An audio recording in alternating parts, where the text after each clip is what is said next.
ఇక్కడికి రా. హాయ్ ఖుషి, సైకిల్ నడుపుతావా నువ్వు? అరే ఇద్దరు ఎక్కడికి వెళ్తారు? బుయ్యి వెళ్తారా? ఇద్దరు వెళ్తారా? ఎటు వెళ్తారు ఇద్దరు? ఎటు వెళ్తావు? ఏం తీసుకొస్తావు వెళ్ళి? బుయ్యి వెళ్ళి ఐస్ క్రీమ్ తీసుకొస్తావా? ఇంకా ఇంకేం తీసుకొస్తావు?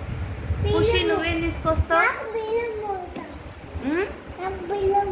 బెలూన్ తెస్తావా నువ్వు? రెండు తెస్తావా? తొక్కు తీసుకెళ్ళు. ఏ అయిందా? వద్దా? సైకిల్ నడుపు, తొక్కు, ఇట్లా తొక్కు.